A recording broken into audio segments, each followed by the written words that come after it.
Hey, deserving listeners, Love is Blind, Season 9. Let's see what happens. I get heightened when I'm frustrated. You're not understanding the way you make me feel. You minimize shit. I'm seriously like, oh my gosh, my first time on a snowmobile. And I can't enjoy it because my man won't apologize because something I've been asking him to do for the past 3 weeks is just be accountable and apologize. So, accountable for what? She keeps using this term. I thought the previous time she was wanting him to be accountable for the cowboy night thing of when he was in the group and he called her out, which I will give her for sure. And I thought he might have apologized. I can't remember. It's been a bit since I watched that scene. But she's saying for 3 weeks that she's wanted him, maybe for that conversation in bed. Maybe that's what she's referring to. When I have apologized to you, I was serious. And I really did it. I really deeply apologize. And there's other apologies that I've done. But KB, let me finish. But I'm letting you know I accept it. I know, or keep interrupting me. And no, right now, I'm not gonna say sorry to you. I don't want it. I don't want it. Yeah, I don't know what, I would be so curious to, and I think I would actually need to talk with him separately because I think she's too triggered when he's around. And I would want to know exactly what she wants an apology for, because there's a chance that it's very important for that to happen. Or is it that that's what she says, but it's a bigger issue? I don't know. There's just a lot of possibilities because she's not saying exactly what she wants an apology for. Now, I think they might understand each other about what that is. And maybe she's even saving him from the edit to not mention what it was. Maybe it is what I'm thinking it is, which is him being upset that they weren't going to have sex or something. And I'd be surprised if they were, well, she even said, I'm not having sex until we're married. I mean, she seemed to vacillate on that in the pods. I think she was saying maybe, a little bit before we get married, if things go well or something. Anyway, it doesn't really matter. But what I'll say is that I think this couple has crossed the Rubicon and there's no going back unless a therapist is there to help them, because the fights are getting worse and they're not indicative of people that are wanting to be married and spend the rest of their lives together. And if this was 10 years into the relationship, then I wouldn't say that. But given how fragile and how brief their love was in the pods, which I think is real, it doesn't take much to snuff that flame, because it's not a very eternal flame, if I might quote the Bangles, right? Eternal, right? An eternal flame, right? Yeah. Anyway, so I think we're just watching two people that, at the very least, KB is not wanting to be with him and isn't necessarily even interested in having things for whatever reason, either reasons we would understand or reasons we wouldn't understand or a combination. She just doesn't like him. That's the way it kind of looks to me. I don't think she likes him as a human. That's the way it looks to me. And maybe she is waking up to that and is having a hard time accepting that, which is normal. A lot of people, audience, will watch the show and think, when people get to this point, it's like, why are you moving forward with the relationship? Well, one is they are somewhat pressured to go to the altar. Also, there could be some internal reason to get to the altar for Instagram followers or something, which isn't a horrible thing. You can have both. You can be both interested in the process of possibly finding your person and interested in Instagram following or something, anyway, or getting a good edit or whatever. But I think another possibility is that the love that they had is still with them, even though we don't feel it as an audience, but it's still there. And so when they're in this interim period of feeling that love still, while also feeling whatever this feeling is, contempt, it takes a while for those to kind of work itself out so that they're like, okay, yeah, this is done. And so whether they're there or they were done a long time ago, or they're having a hard time admitting it to themselves or something. Because when I'm watching these scenes, typically I'm trying to assess for myself and talk about things that apply to couples, because I know a lot of you are couples that are watching this channel. I always love hearing that from people, that as couples, you will watch my reaction videos and talk about it afterwards. So at least that's a portion of my reaction choices that I make.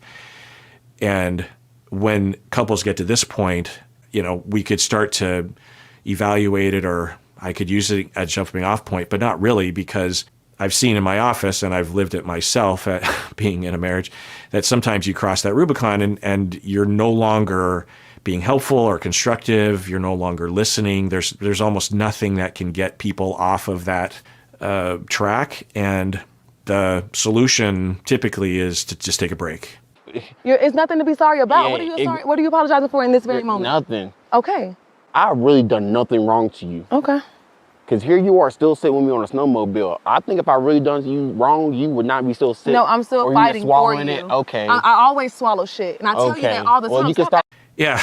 So she is saying the same thing that she's accusing him of, that she's being fake, that she's swallowing it. He could be swallowing it too. That's likely, if he was in a mood in the car, he was swallowing shit.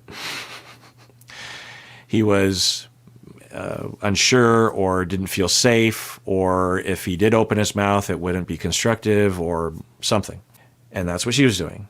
So she can see that in herself, but now we don't know if that's what he was doing, but she can't imagine that happening for someone else, that they're swallowing shit the same way that she would. I don't want you to ever apologize about something. You're getting mad at me for not saying sorry for something I'm not sorry about. No, I got mad at you. No, I got mad at you for not taking ownership of that behavior. I didn't do nothing wrong. Okay, and that's the problem, sweetheart. You saying I did something wrong, I didn't do nothing wrong. So you cutting me off while I'm talking to you. I simply was just like, sweetheart. And you keep on saying you're still not about to right now. So there was an edit there, but in terms of the edit, we hear her responding to, I didn't do anything wrong. And then she says, you interrupted me. So that's what she wants an apology for the past 3 weeks? For sure. If he's interrupting you, yeah. But, you know, we're seeing interrupting happening both ways.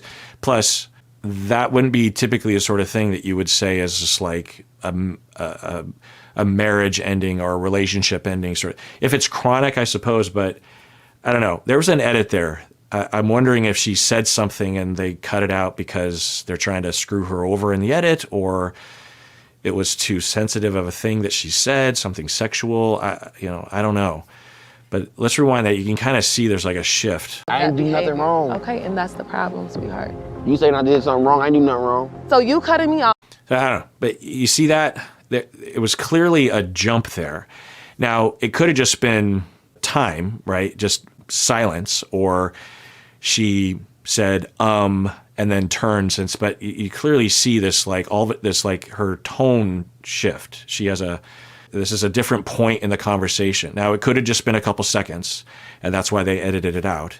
But this is why I would just love it, especially during scenes like this, if they just did a 2-shot and didn't cut anything out. And let it breathe a little, make it 20 minutes. But then we know that you're not screwing with us. While I'm talking to you, I simply was just like, sweetheart. And you keep on saying you're still not about to. Right now. So, yeah, I know. You see how you do off it? all the time, though. Okay. You cut me stop off fucking talking to me, bitch, because you're not letting me talk. Yeah. I mean, you could argue both of them are interrupting each other. But you could also say that she dropped 10 bombs at the beginning of this conversation and he didn't say anything. And as soon as she was done, he tried to pick up where she left off. He was listening, and he was, he could still, I role played typically what people will do, and he didn't do that in terms of the destructive defensiveness that people will exhibit almost all the time, by the way. I mean, usually people don't even let people get 10 bombs in, a 5-minute speech or a 5-minute presentation of hers of like, you did this, this, and this.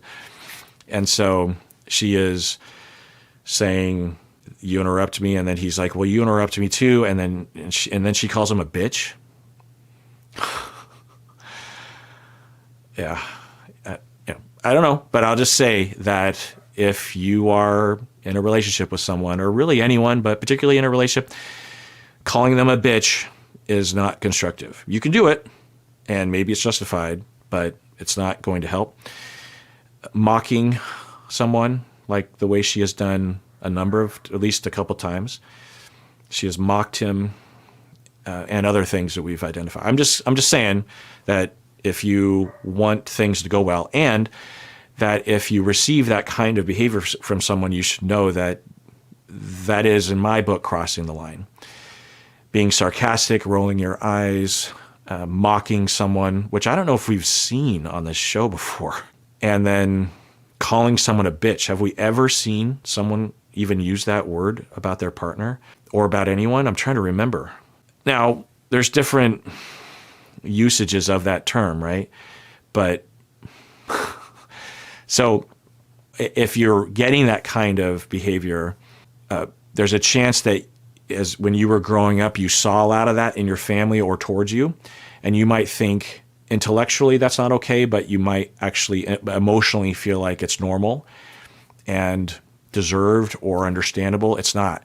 Now, that doesn't mean you like divorce someone as soon as something like that happens. I mean, you can if you want, but you should just know that there is a certain wiggle room of what's understandable behavior when you're hurt and upset and you're in a fight and you're in a conflict. You know, there's going to be some mistakes made or some bad mood moments.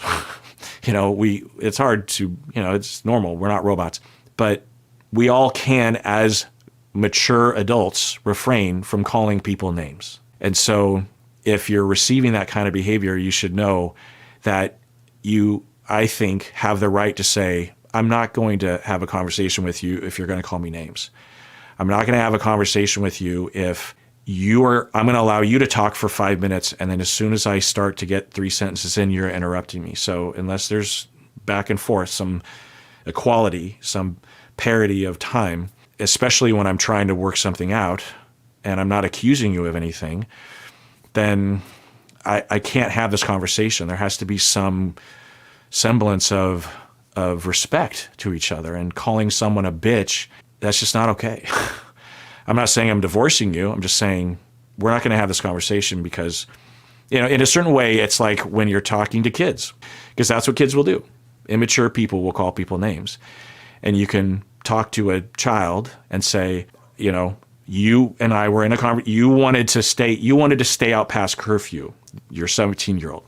Your child is advocating for that, and they're animated. They're like, oh, everyone else is, and I want to do it, and it's going to be great, and it's fine, and it's just Jennifer's house, and you know, nothing. You're too paranoid. As a parent, there's a certain wiggle room there, depending on your style. But if your kid says you're a bitch, well, as a parent, you'd be okay. Well, we're done.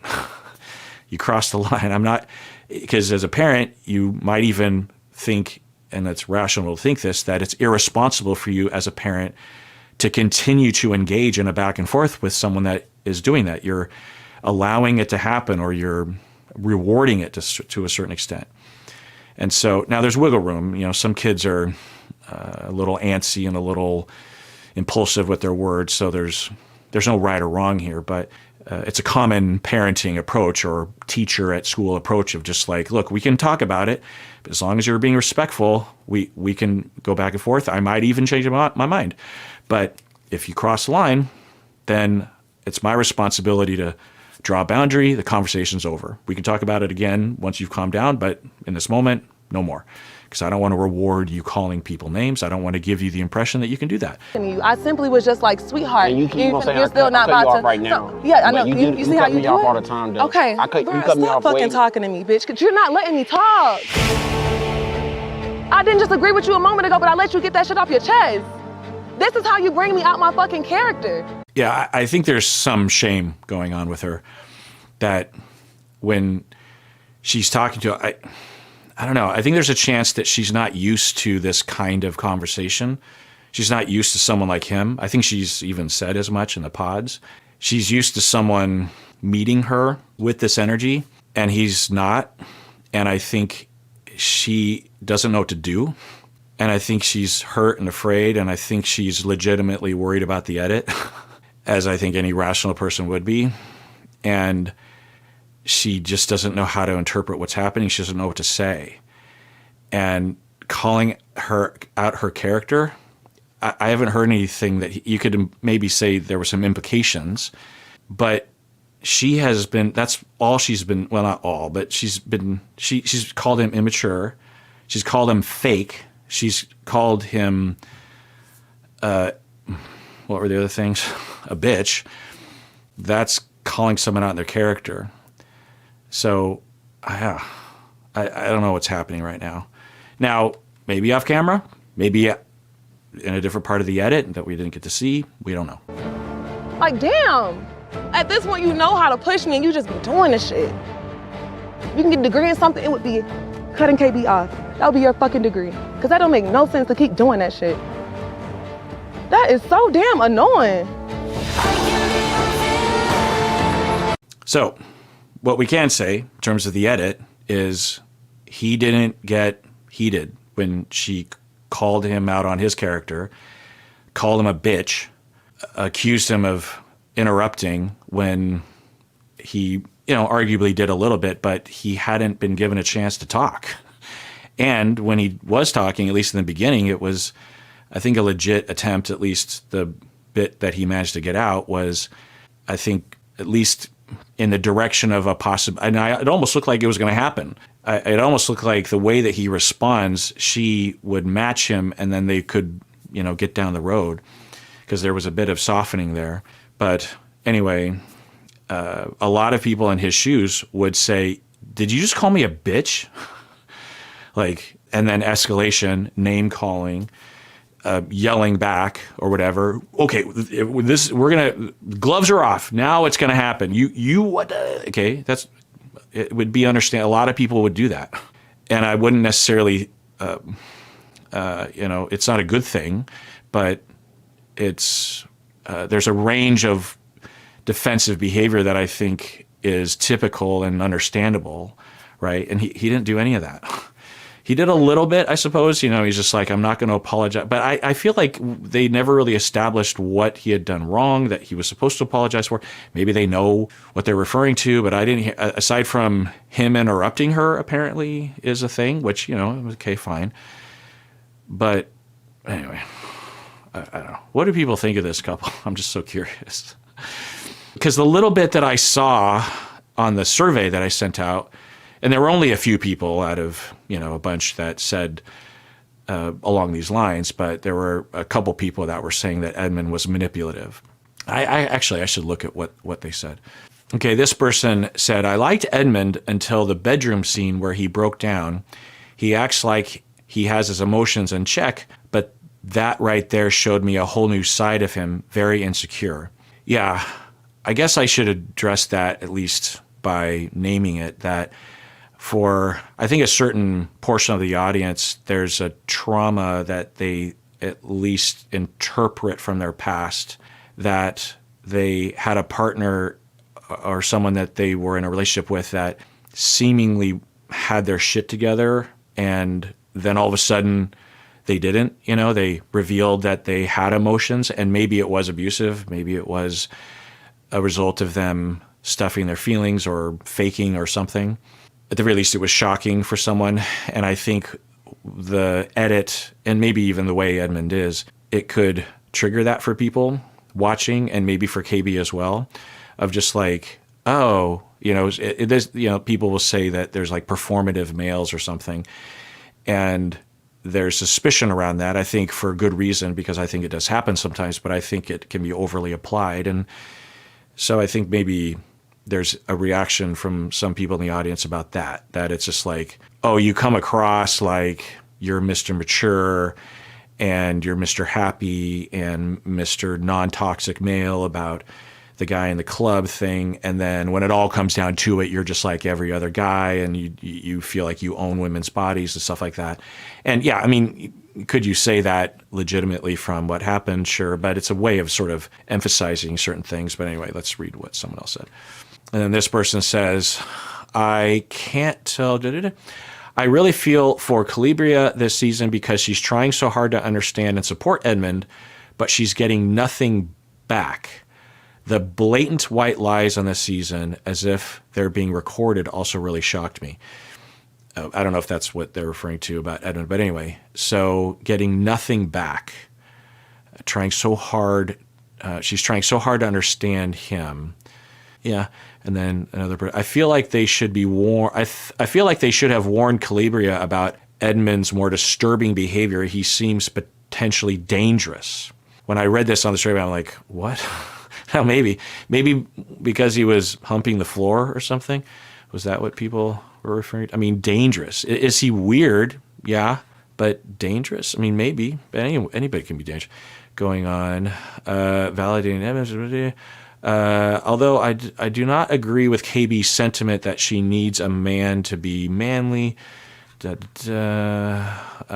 She did show up really when it comes to validating Edmund and his feelings surrounding his childhood. Yeah. Edmund being able to cry on command when he doesn't get his way is scary. So Edmund being able to cry on command when he doesn't get his way.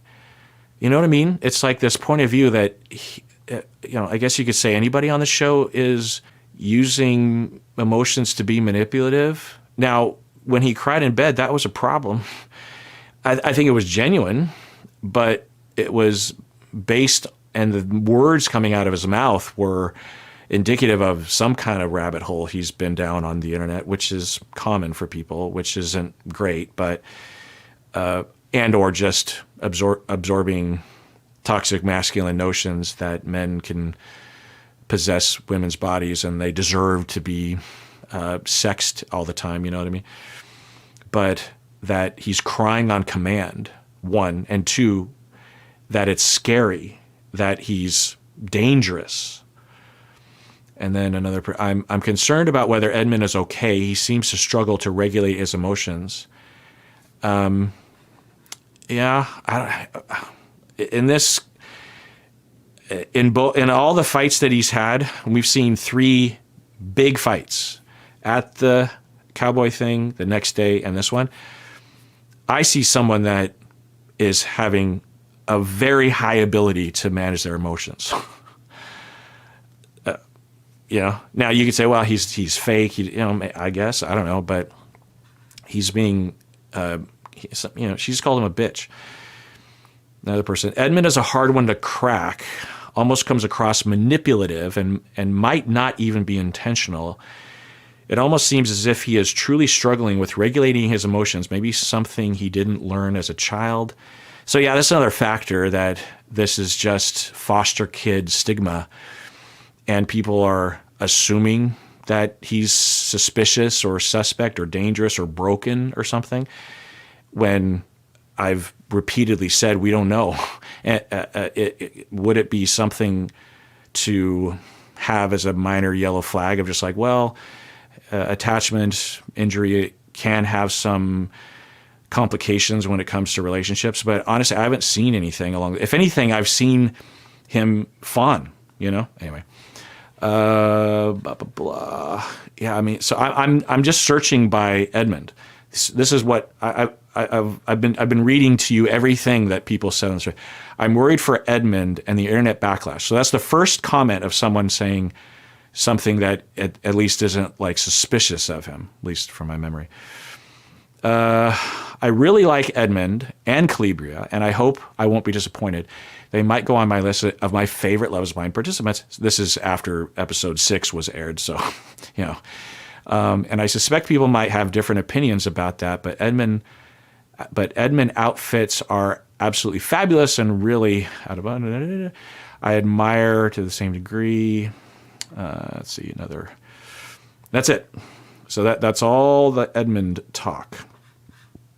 Anyway, so I think that's when I'm reacting to this couple. I just heard a lot of stuff like that, and I feel like either I'm missing something, so I'm trying to wrap my head around that. I want to be clear that everyone's opinion about Edmund could be true. None of us know, though, because we're seeing an edited TV show. Now, maybe I'll know something that happens off camera or future in this, in the season. But if not, then all things are possible. Certainty is silly, but I'm just giving my opinion on what I've seen, and I see someone that, at least in this scene, is handling their emotions pretty well. There's so many things. If he just matched her, it would be a lot more anger and insults and name calling. So, we have that, and then we have what he's doing. And I guess you could be suspicious and feel like he's dangerous from whatever that difference is, or I don't know, or I'm missing so I don't fucking know. Now, I'll tell you that as a podcaster for 17 years, I have felt myself, and I notice other content providers will give in to their audience when the majority of, and I don't even know what the majority of people are thinking about it, but if I just go off of this, but my dogs are barking, but there's a pull to please the audience because you don't want to be canceled by your own audience, right? But I'll tell you that I can't do that. I don't want to do it. If I ever end up doing that, I probably will just pack up and not be a content provider anymore, because why am I doing this if not to be honest at the very least? So I, at the same time though, worry that my people, us, will disagree, and that I guess at the very least I'll catch flack for having an opinion. If other people can have opinions, and I'm not saying these other people are wrong, I'm just saying I don't know what they're seeing, and I don't know what my dogs are seeing. But also, all of us have to acknowledge that we don't really know what's happening, and that's okay. All we can say is, what am I seeing and why am I seeing it that way? I do that all the time. So if you see Edmund as dangerous and as manipulative, maybe he is. But if he isn't giving strong signals of that, and not everyone is seeing it that way, what is it about you and your history and your traumas and your issues, and maybe even your own personality, your own behavior, that makes you think that? I don't know.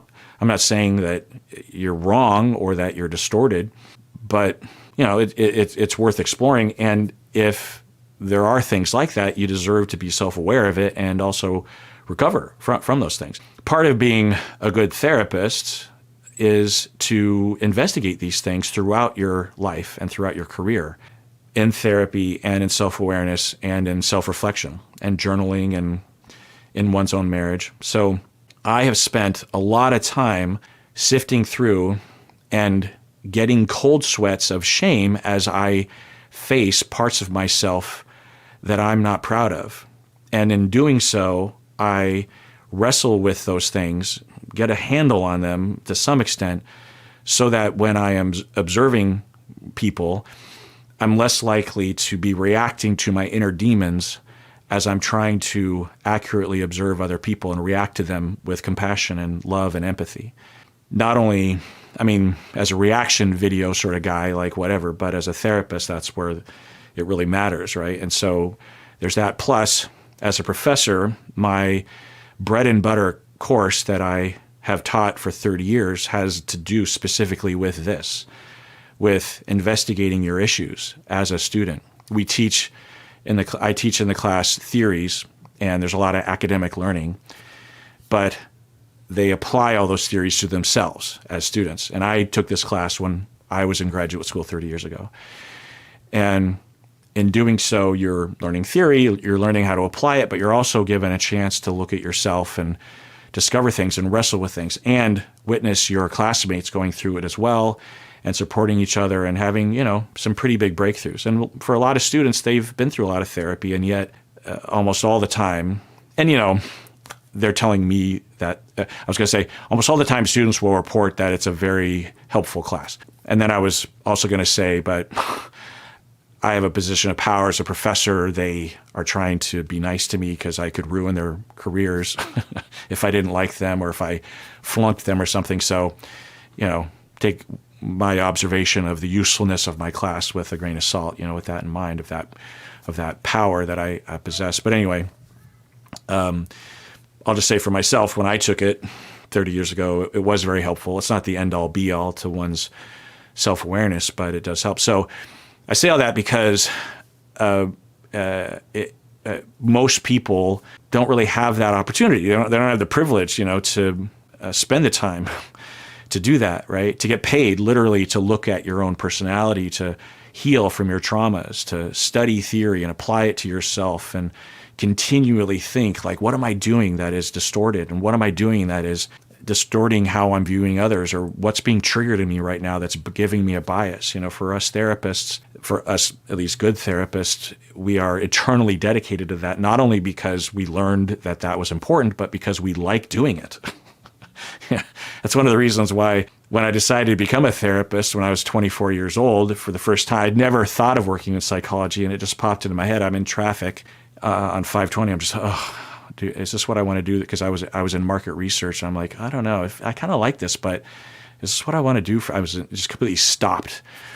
And I was like, okay, well, what else could I be doing? And then therapy, being a therapist, popped in my head. In that moment, like 12 different parts of my life and themes of my life came together in what I thought to be what it would be like to be a professional that worked in psychology. It ended up being true. I mean, I didn't know. I was speculating in the moment, but it ended up happening. But one of those 12 things was you really like looking at yourself narcissistically, but also you're just curious about it. You're just like kind of fascinated with psychology and the way you react to things and your needs, and what it feels like to be in love, what it feels like to be hurt, what it feels like to grieve.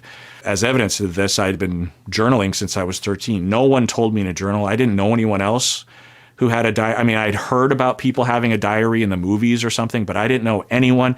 And this is 1984, and there was no internet. So, the only reference I had to a diary was like Disney movies. Occasionally, like one of the characters would be like, "Dear Diary." So obviously, I'm very interested in self-reflection, because when I'm 13, I'm literally on my own keeping, a journal religiously, just to some extent. So I don't think it's strange that we have some people watching the show that might not have been through that process. But that's very pompous of me to say, and I know that. And it seems to be saying it's like, oh, well, my ideas are always right. No, that's part of the thing, is that once you get to a certain level of awareness, you just know that as soon as you start feeling certain about your opinions, that's when you need to be suspicious of your certainty.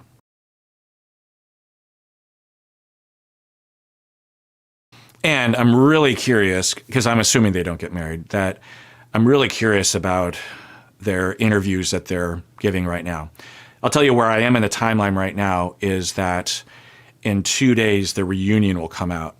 So the wedding episode, I believe, has already been published, that I plan on watching as soon as this one is done. And so I don't know why that's important for y'all to know, but I can be your villain. All right, well, that does it for that episode. And I hope that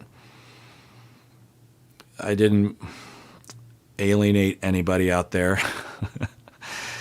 And I hope that I'm not incurring a mob of people that disagree with me.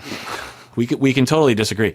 When I talk with literally everybody, sometimes you'll hear me talking with Rebecca on the podcast about ultimatum queer love, and we often quote unquote disagree. It's not really disagreeing. It's just like we see it differently, and there are different emphasizing that we will do. And as therapists, we're used to that because we do this all the time. If you're going to consult with other therapists, you have to learn how to tolerate those kinds of things, because when you talk about a case, you will say 50 different opinions, and the chance that all 50 are going to completely align exactly with your consultant or your colleague or the other person working on the case is very slim. So you get used to being like, oh, that's not how I saw it.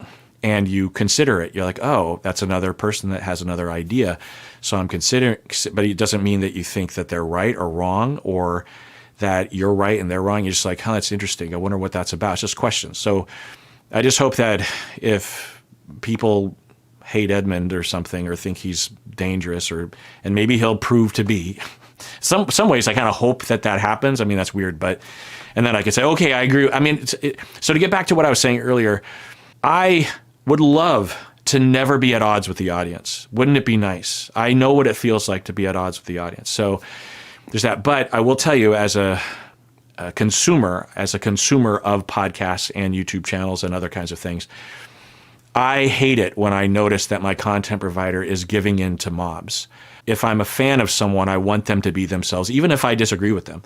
I want them not to do, I mean, for a number of reasons, but I guess the main reason that pops in my head is that if I notice that they're giving into the crowd, then I don't trust anything they have to say after that point, because they might just be reflecting the majority, which often doesn't know how to see these things, you know? I'm an expert on psychology. I'm an expert on the things that I am professionally an expert on. Couple therapy, attachment theory, other kinds of things.